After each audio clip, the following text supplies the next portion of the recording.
So, wir sind hier bei unseren Mutterpflanzen, bei den Hojas, und ich entdecke gerade eben, dass die Hoya undulata eine Blüte gemacht hat. Nein, zwei Blüten. Das ist schon sehr, sehr außergewöhnlich und freut mich natürlich wahnsinnig. Das ist so eine aparte Blüte, das kann man sich gar nicht vorstellen. Überhaupt ist die ganze Pflanze ganz cool, hat so rötliche, aber auch grünliche Blätter mit etwas Flecken und diesem gewellten Rand. Der gewellte Rand, der gibt der Pflanze den Namen Undulata. Die wächst sehr langsam. Und hin und wieder gelingt es uns, dass wir einen Steckling machen können und Steckling bewurzeln können.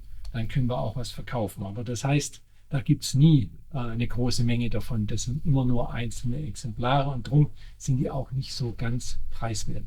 Bei der Undulata ist zu beachten, die kriegt man dadurch am besten kultiviert, dass man sie sehr warm hält. Die meisten Hojas kann man ja bei niedrigeren Temperaturen überwintern, zum Beispiel die Hoya carnosa. 6 bis 10 Grad reicht der, ja, oder auch mehr, ist auch kein Problem. Die meisten Hojas bei 15 bis 18 Grad geht spielend. Die hier eher, wird empfohlen 24 Grad, das schaffen wir hier nicht. Wir haben eher 18, 20 Grad. Aber das ist der Trick, dass die sehr warm überwintert wird.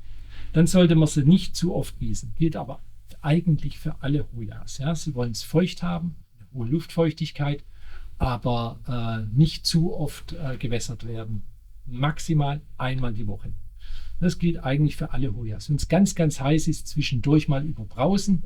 Das ist auch eine feine Sache und das mögen die Hoya undulata natürlich auch. Ja, so kultiviert man eigentlich die Hojas am besten und hier haben wir tatsächlich Glück gehabt und eine oder zwei Blüten. Ja, unsere Hoya undulata ist auch deswegen eine Seltenheit oder was Besonderes. Die ist erst 2015 entdeckt worden auf Borneo in einer Region Kalimantan. Also sehr begrenztes Vorkommen und dort, glaube ich, auch eher selten. Ja, die Blüten der meisten Hojas duften, wenn ich jetzt versuche rauszukriegen, wie die Undulata riecht, dann würde ich sagen, es ist irgendein ganz feiner Geruch, leicht süßlich, aber ganz, ganz, ganz schwach. Viele Hojas duften viel stärker, meistens süßlich nach Honig und für manche Leute, wenn man dann eine Hoya hat, die richtig volle Pulle blüht, ist das dann fast schon zu viel. Ein Freund von mir hat jetzt erst seine Hoya aus dem Wohnzimmer verbannt und in den Flur gehängt. Da hat die schön Licht, entwickelt sich auch prima und dann ist der Duft, der dann abends vor allem verströmt, nicht zu aufdringlich.